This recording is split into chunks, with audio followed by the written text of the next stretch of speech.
저는 umberto eco의 신문이 살아남는 방법. 죽었나요? 살아남아야 된대요. 한번 첫 페이지 딱 넘기면 목차가 나와요. 에코가 쓴 4편의 논문, 발표 이게 있거든요. 이제 여기에 모인 건 시사에 관련된, 그러니까 뭐 대중매체 신문이나 전쟁, 파시즘, 이주 관용 이런 문제에 대해서 이 에코가 이 사람들한테 발표하고 세미나에서 보고한 이런 내용들을 이렇게 담은 책이에요. 다 4가지 소논문이라고 생각을 하시면 좋을 것 같아요. 그래서 이 신문에 대해서 얘기하는데, 신문하면 선생님들 딱 뭐가 뜨세요? 종이. 지금은 별로 볼 수 없죠. 그런데 뭐라고 하냐면, 예전에는 신문을 통해서 세상을 봤어. 세상을 인식할 수 있는 채널이 신문이었어 라고 하는 거죠.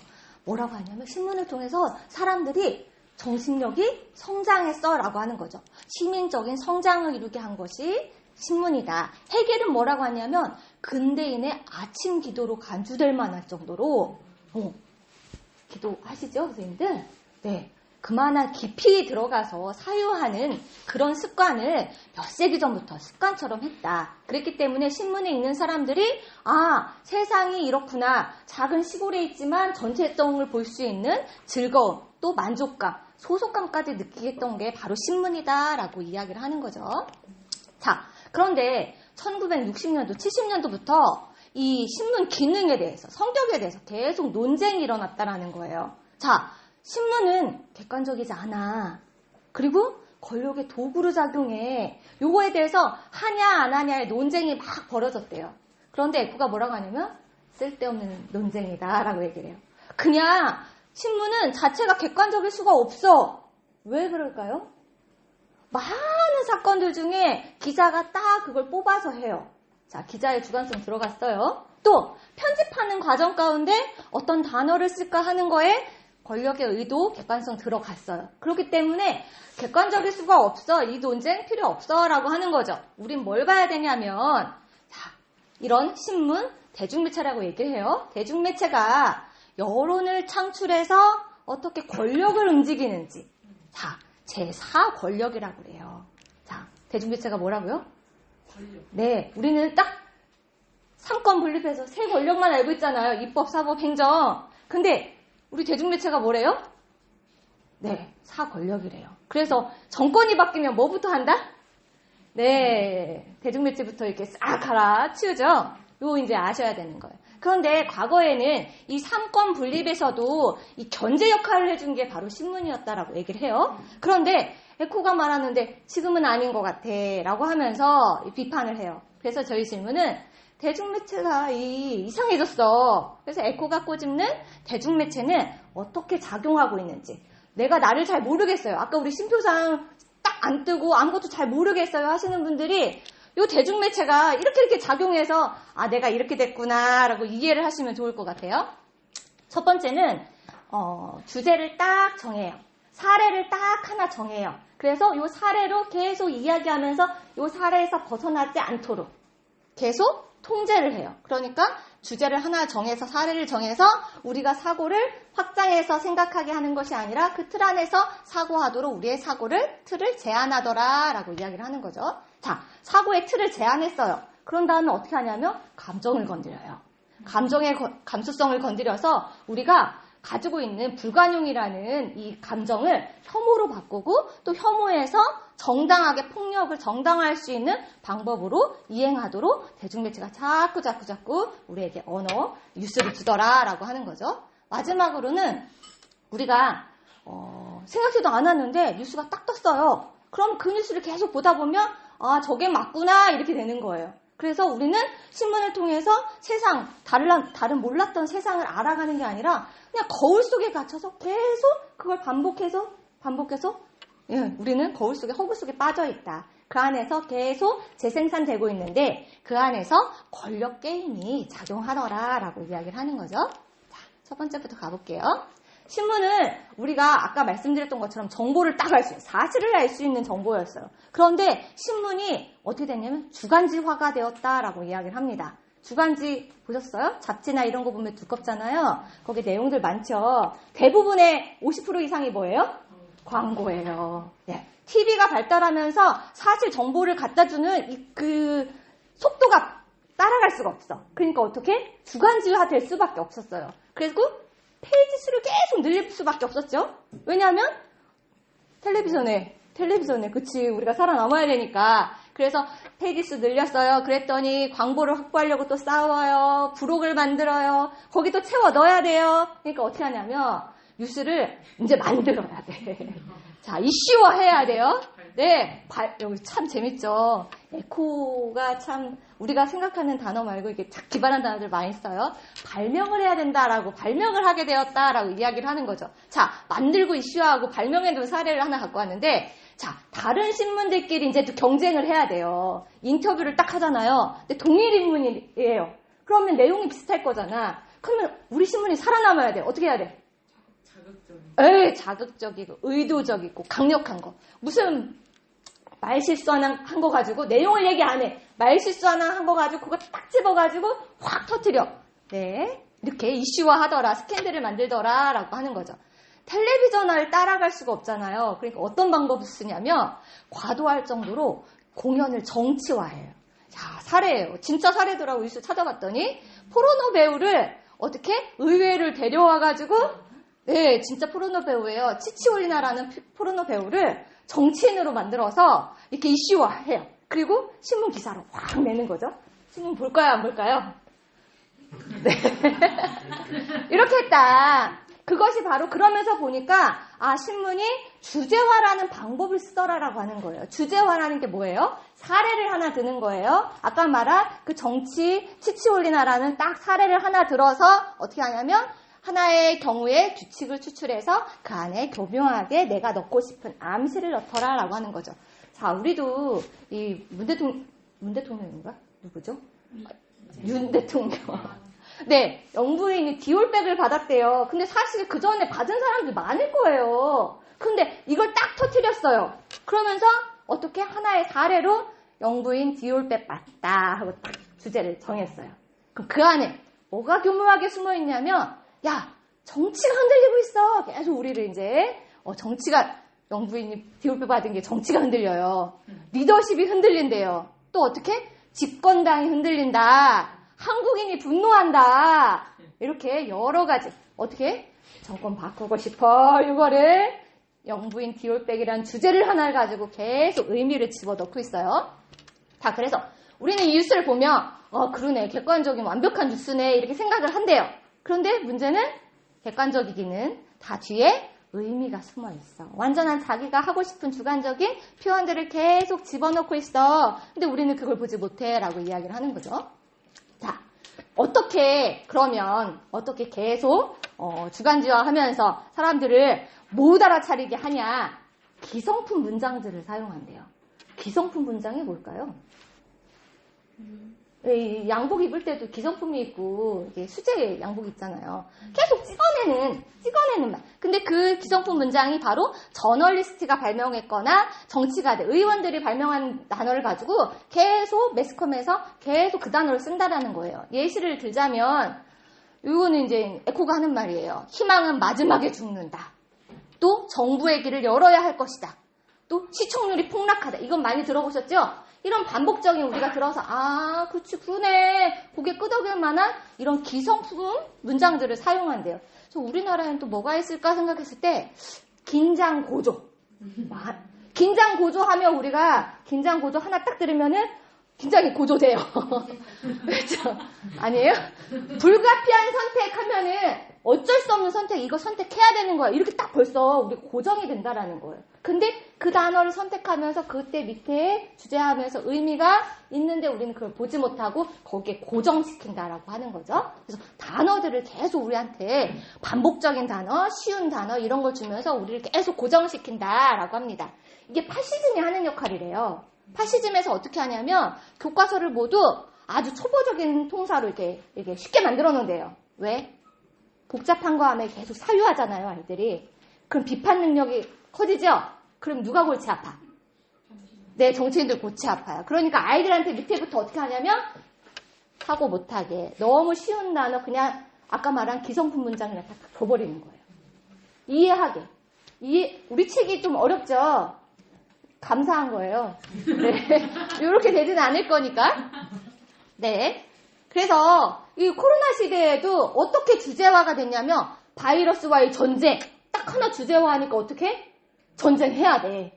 다른 거는 다 안 보여. 그러다 보니까 아이들이 어떻게 했어요? 이제 그 사유에 갇혀서 그것만 해야 돼. 시키는 것만 해야 돼. 그러다 보니까 문해력이 완전히 바닥을 쳤다. 그 문해력의 1등 공신이 바로 73%죠. 유튜브. 대중매체가 그 역할을 했더라라고 이야기를 하는 거죠. 많이 씁쓸해요. 그래서 이 얘기하고 가야 될 것 같아요. 이제 심리검사를 하러 어디 학교를 들어갔었는데 그래서 아이들이 이거 안 하면 안 돼요? 모르는 건 어떻게 해요? 이러더라고요. 그래서 도대체 뭐가 모르니? 하서 가서 물어봤더니 대개라는 말을 모르는 거예요. 대개, 대부분. 이 말을 몰라서 문제를 못 풀겠다고 하더라고요. 근데 그 아이만이 아니라 다른 데서도 똑같은 질문, 똑같은 문장으로 얘기를 했던 게 기억나거든요. 그러니까 아이들이 문해력이 그 정도로 바닥쳐 있다라고 이야기를 하는 거죠. 근데 전쟁에서도 이 주제화가 나타난다라고 얘기를 해요. 전쟁, 자, 어쩔 수 없어. 합리적이야. 해야 하는 거야. 이렇게 계속 몰아붙이는데 이 이라크 전쟁이 해야 된다. 2003년도에 있던 뉴스거든요. 왜 해야 되냐면 뭘로 주제화를 했냐면 대량 살상 무기가 있어. 이라크에. 어떻게 해야 돼 이거? 없애야 돼. 그래서 어떻게 해야 돼? 전쟁해야 돼. 진짜일까요? 진짜일까? 근데 우리는 다 끝나고 막 정신없이 하다 보면 우리가 목적했던 거 처음에 목적으로 했던 걸 결과를 얻고 그걸 결과를 뉴스로 접한대요. 자, 우리가 승리했다라는 뉴스 결과를 접해요. 사실은 어떨까요? 대량 살상 무기 없었대요. 그런데 승리했다라고 얘기를 해요. 목적이 뭐였어요, 원래? 네, 적을 없애는 거였어요. 근데 그거 아니고 이걸 해야 되니까 주제화로 뭐를 했냐면 대량 살상 무기가 있어. 그래서 에코가 뭐라고 하냐면 우리가 계속 합리적으로 전쟁이 가능해라고만 얘기했지 불가능하거나 무익하다는 얘기를 얘기하면 그런 게 어딨어. 진짜 해야 돼. 이렇게 사람들이 얘기를 한다라는 거예요. 그래서 예상치 못한 결과를 얻게 해줄 거라는 걸 아예 생각도 못하고 사고하지 못하게 어떻게? 단어나 우리 사유를 벌써 이렇게 틀을 제한시켜놨다라고 소개를 하고 있었습니다. 두 번째는 한 인간도 이렇게 의식이 있지만 무의식이 있죠. 다 아시죠? 무의식 안에 여러 가지가 있어요. 그런데 우리의 체제나 이데올로기 안에도 똑같다라는 거예요. 자, 이데올로기 딱 하면 질서 이렇게 생각을 하잖아요. 근데 그 안에도 사고가 있고 느낌이 있고 문화적인 습관이 있고 본능적인 충동이 있대요. 근데 그것들이 통합돼서 잘 나타나야 되는데 원래 이제 예전에 신문이 그런 역할을 해줬던 거죠. 그런데 우리 인간 안에 이미 뭐가 있냐면 본능에 아이들이 막 내가 하고 싶은 거 나 원하는 거 다 가질 거야 라고 할 만큼 이 자연스러운 불가능이라는 게 생물학적으로 있어 라고 얘기를 해요. 자, 우리나라 어른들은 강아지 개 먹는 거 개고기 이게 이질적이지 않았어요. 근데 그분들한테 저기 나라에 갔더니 원숭이를 먹어 하면 뭐라고 하실까요? 그거 왜 먹어? 이러잖아요. 똑같아요. 우리는 본능적으로 나와 다른 사람에 대해서 참지 못하는 불가능이라는 게 있어 라고 얘기하는 거죠. 피부 색깔이 달라, 언어가 달라, 이렇게 문신하는 거 이런 거 참을 수 없는 불가능이 이미 내 안에 있다라고 하는 거죠. 그래서 우리는 이런 사회 문화적으로 이 불관용에 대해서 그러면 안 된다라고 이제 조금씩 관용을 교육하게 되고 그것은 바로 우리의 관략근이 조절되는 것처럼 계속 그렇게 교육을 통해서 우리가 이 불관용을 관용으로 계속 훈련시키고 있다라고 이야기를 하는 거죠. 자, 그런데 이런 전쟁에서도 이런 불관용이 나타난다라고 얘기를 해요. 과거에는 어떻게 해요? 전쟁을 치르면 적과 나가 이렇게 딱 갈리죠. 없애야 돼. 그러면서 눈에는 눈, 이에는 이 해서 어떻게 해야 돼요? 내가 당했어? 똑같이 찔러야지. 그렇게 생각을 했단 말이에요. 그게 바로 선의야라고 평가를 받았는데 지금 세대에 그렇게 하면 그러면 안 되지. 그래도 악이라고 평가를 받는다라는 거예요. 그런데 여전히 우리 안에는 도덕적으로나 감정적으로 어떻게 피해를 봤어? 그럼 참지 마. 이렇게 해야 돼. 일이 있다라는 거죠. 이 9.11 테러에서도 사실은 테러 당했을 때 그 대통령이 어떻게 했어요? 네, 역사에 대한 책임은 분명하다. 뭐라고 얘기해요? 테러에 대항하고 악을 제거하는 것이다 하고 전쟁을 딱 선포했단 말이에요. 자, 악이라고 지금 평가하지만 뭐 하는 거예요? 눈에는 눈, 이에는 이. 내 안에 이런 상황이 실제 같은 상황이 벌어지면 이런 불가능이 나타날 수밖에 없고 매스컴이 그걸 조장한다라고 하는 거예요. 자, 그래서 이런 파시즘이 일어날 수밖에 없다. 이런 파시즘 같은 경우는 철학적인 이론적 토대가 아니라 감정으로 계속 결속시킨단 말이에요. 이 결속시키기 때문에 이 유대인들도 게르만인이 우세 하면서 이 유대인들을 학살한 거잖아요. 그것처럼 이들의 특징은 전통의 숭배야. 고정적인 거, 과거에 있는 거, 그런 거 바뀌는 거 싫어해. 나와 다른 거 인정할 수 있어? 없어? 없어 라고 이야기를 하는 거죠. 그러면서 이게 불편하니까 어떻게 하냐면 혐오증, 외국인 혐오증으로 계속 사람들한테 나의 그 불가능을 표현한다라고 이야기합니다. 그래서 난민 같은 경우에 뭐라고 치부되냐면 감염의 우려가 있어. 그러니까 우리나라에 들어오면 감염병이, 자, 코로나19도 어떻게 됐죠? 중국 사람들 어디 많이 못 돌아다니죠? 똑같이. 감염을 할 수 있는 사람이야. 그리고 위험해. 그리고 범죄인이야. 우리의 경제권을 뺏어갈 거야. 여러 가지 매스컴에서 이제 들어온 언어들 때문에 우리는 계속 불안할 수밖에 없고 이들을 계속 혐오증으로 내몰 수밖에 없다라고 이야기를 하는 거죠. 그래서 하나의 사례인데 이 에코가 말해요. 일부 알바니아 사람들이 이렇게 이주해서 도둑이나 창녀가 됐대요. 근데 어떻게 얘기하냐면 모든 사람들이 알바니아 모든 사람들은 도둑이랑 창녀야 라고 이제 고정시키는 그렇게 이데올로기가 만든다라는 거죠. 그리고 또 우리나라에서도 조선족 하면 선생님들 딱 뭐가 뜨세요? 저는 이게 장기매매? 왜 이게 뜨는지 벌써 이렇게 들어왔죠? 그런 게 딱 뜨면서 이런 사건들이 있었대요. 살인 사건들이 있었는데 그 계기 이후로 계속 또 매스컴에서 어떤 영화? 윤계상이 네 보신 거죠? 네. 이 조선족으로 해서 사람들 막 다 자르고 막 이런 거 보여주잖아요. 이렇게 계속 고정되도록 혐오증이 계속 나타나도록 이렇게 만들었다라고 이야기를 하는 거죠. 그러다 보니까 우리는 우리 혐오가 아니다. 안전을 원하는 거다라고 얘기를 해요. 희생을 위해서, 행복을 위해서 우리가 계속 삶을 위해서 우리가 피해보면 안 되니까 계속 삶을 위해서 투쟁을 하는데 사실은 이 매스컴의 장악된 사유체계 안에서 이 감정이 올라오면서 어떻게 하냐면 투쟁을 위한 삶을 살고 있다. 역전된 삶을 살고 있다라고 이야기를 하는 거죠.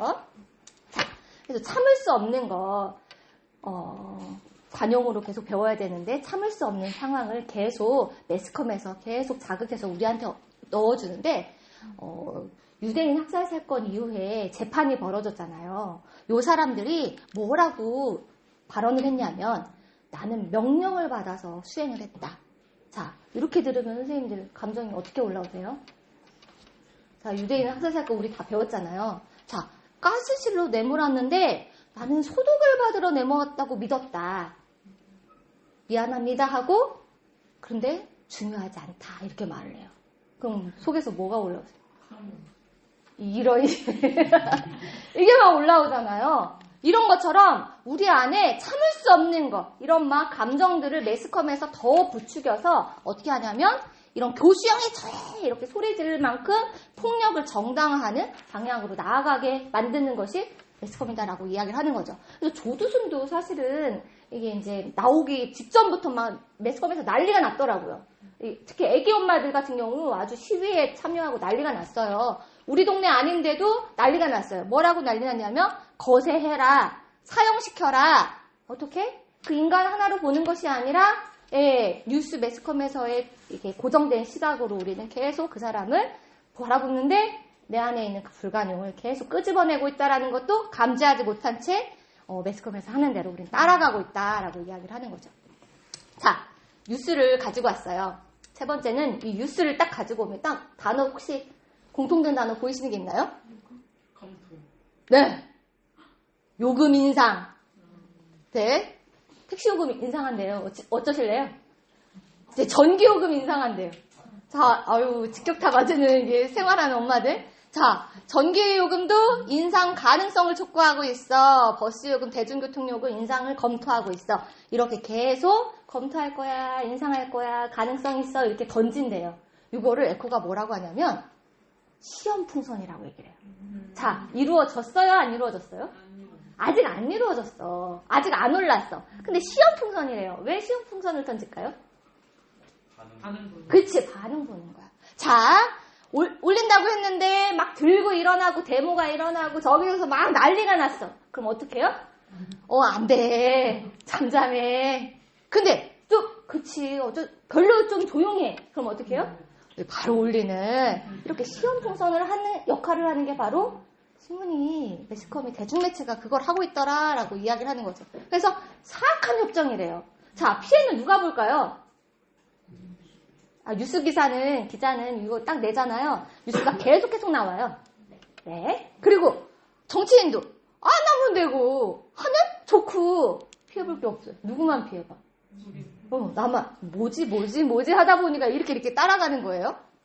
자, 이렇게 하나의 매체가 그냥 그러면 이렇게 매체가 딱 얘기하면 다른 매체가 야 이거 아니잖아 이렇게 얘기해주면 되는데 요즘은 대중매체들이 다른 모든 매체들의 공명상자를 메아리 치고 있대요. 어떻게? 네가 했어? 그럼 내가 하고. 이쪽에서 조중동 신문이 다 내용이 똑같아. 우리 전에 구혜은 교수님이 강의에서 갖고 오셨잖아요. 내용이 똑같아요. 이번 오늘자 뉴스거든요. 이란 대사, 다 이란 대사 얘기. 공통된다는 거예요. 참, 매체들이 원통 속에 새겨진 음악을 계속 자동 연주하는 야, 피아노 같아. 라고 에코식에 이제 농담을, 유머를 던지는 거죠. 자, 이것처럼 대중매체가 에코의 생각에는 세상에 대해서 열린 세상을 보여줘야 돼. 모르는 거. 아까 기성품화된 문장 말고 다른 것들 사유. 계속해서 들어올 수 있도록 열린 창문으로 있어야 되는데 지금 어떻게 됐냐면 백설공주에 나오는 거울처럼 계속 자기가 짜놓은 틀에서 계속 나만 바라보게 해서 공명하고 메아리스는 계속 담론을 재생산하고 있다. 허구의 담론을 계속 재생산하고 있다라고 고발을 하고 있습니다. 자, 그래서 민중들은 하나하나의 다양성으로 존재하는 게 아니라 하나의 질, 하나의 그냥 성격으로 존재한대요. 그래서 어떤 성격으로 존재하냐면 공통의 의지, 그 공통적으로 말하고자 하는 그 의지, 기표를 하나 넣어서 그 기표에 하나의 실체로서 존재한다. 내가 나로서 주체로서 말하는 것 같죠? 그렇대요? 아니래요. 전체의 부분이래요.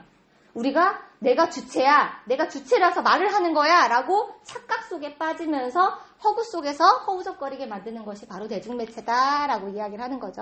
그래서 자, 에코가 예언을 해요. 텔레비전, 인터넷이 바로 질적인 민중주의. 그러니까 우리가 계속 어떻게? 내가 주체구나 하고 댓글을 써. 사실 그게 민중의 소리인 걸로 우리는 생각하고 해요. 근데 그렇다 아니다. 계속 메아리치고 반복해서 이 정치나 이 권력가들이 계속 권력적으로 짜놓은 판에서 우리는 계속 메아리치는 존재로 계속 담론을 반복하고 있다라고 이야기를 합니다. 자, 그래서 권력이라는 거 이제 단일하게 히틀러처럼 딱 눈에 보이면 얼마나 쉬워요. 그렇죠? 그렇게 안 있대요. 어떻게 됐냐면 분산되고 파편화되어 있어서 우리가 잘 알지 못해. 끊임없이 계속 이합하고 집합하고 하는데 우리가 알지 못해 라고 이야기를 하는 거죠. 그런데 이 권력가들 게임이 이게 돌리다 보면 누군가 이익을 얻잖아요. 아까 말한 뉴스도 기사도 이익을 얻잖아요. 이렇게 얘기를 해요. 미국이랑 이란이랑 딱 전쟁이 터졌는데 터지자마자 그 다음날 여기 주유소 갔더니 경유값이 막 1,600원, 1,700원대였거든요. 경유값이 이렇게 올랐어요. 아직 전쟁이 안 나서 배 안 들어오고 이거 아닌데 이거 누가 먹는 거야? 여기 사람들이 먹잖아요. 근데 이게 내가 이긴 거야. 나 권력을 취하는 것 같지? 근데 사실 지구촌이잖아요.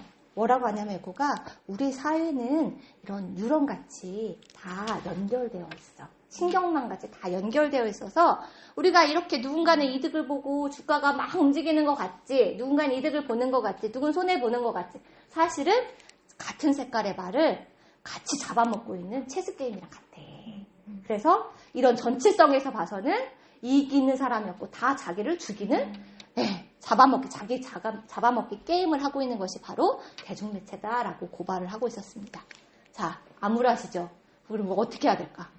네, 해법이에요. 지식인이 지식인 기능을 해야 된다라고 얘기를 해요. 지식인이 누구냐면 자신을 비판하고 또 진리 안에서 자기가 무엇을 하고 있는지 분별할 수 있는 사람이래요.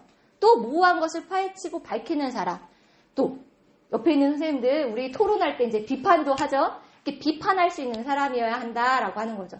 우리가 여기 오기 전까지는 그런가 보다 이렇게 흘러서 이렇게 지식을 듣고 왔어요. 근데 여기 왔더니 쉼표장도 새로운 걸 듣고 또 이런 거 이게 들배주, 오이디푸스 막 이렇게 들으면서 계속 우리가 우리 삶이 이랬구나.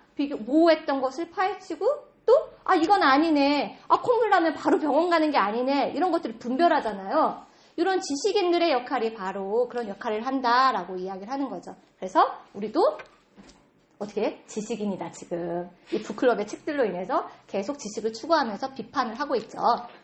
자, 이 지식인들의 기능이 수행되려면 어떻게 해야 되냐면 도덕적인 선택을 해야 돼. 자, 외과 의사가 환자를 육체를 이렇게 절개하듯이 그런 선택, 도덕적인 선택이 필요해라고 이야기를 합니다. 자, 그리고 또 모순에서 빠져나오려면 두 가지 방법이 있다라고 얘기를 해요. 첫 번째는 피지 방식의 길이라고 해요. 피지라는 섬에 들어갔는데, 에코가 피지 섬에 들어갔는데, 이 걸프전에 대해서 뉴스를 접하는데, 섬이니까 어떻게 해요? 뉴스를 많이 들을 수 있는 게 아니라 그 지역신문에서 아주 간단하게 몇 줄로 요약된 정보만 얻을 수 있었다라고 이야기를 하는 거죠. 자, 오늘 강의 들으셨던 것처럼 우리 안에 잉여 향유가 넘쳐나고 있어요. 지식도 넘쳐나고 있어요. 근데 우리는 거기서 어떤 걸 들어야 되는지 분별해야 되는데 분별할 힘이 별로 없죠. 그렇기 때문에 훈련하는 눈이 필요하다. 이것을 바라볼 수 있는 눈이 필요하고 그것을 분별할 수 있어야 한다라고 이야기를 합니다. 또 두 번째 다른 길은 뭐냐면 확산된 관심을 가져야 돼라고 하는 거죠. 저기서 지금 전쟁이 났어요. 강 건너 불구경을 우린 바라보는데 그게 아니라 거기 안에서 이렇게 전쟁이 났어? 왜 일어났어? 이렇게 확장돼서 그 일이 왜 일어나는지 전체성 안에서 세상에서 일어나는 모든 일에 관심을 가져야 돼라고 에코는 말을 하고 있습니다. 자, 사회는 이렇게 관심을 갖고 우리가 발언을 하려면 강력한 결속이 필요하다라고 이야기를 해요. 그런데 이런 결속이 필요한데 우리는 그러지 못했다. 지금 말씀드렸던 것처럼 나 살고 먹고 살기도 바빠 죽겠는데 지금 세계국 뭐가 지금 눈에 들어오나요? 안 들어오시죠? 네. 젊은 사람이든 나이 든 사람이든 다 거기에서 멀리 떨어져 있어요. 그 다음에 누구한테 책임을 전가하냐면 법 있잖아.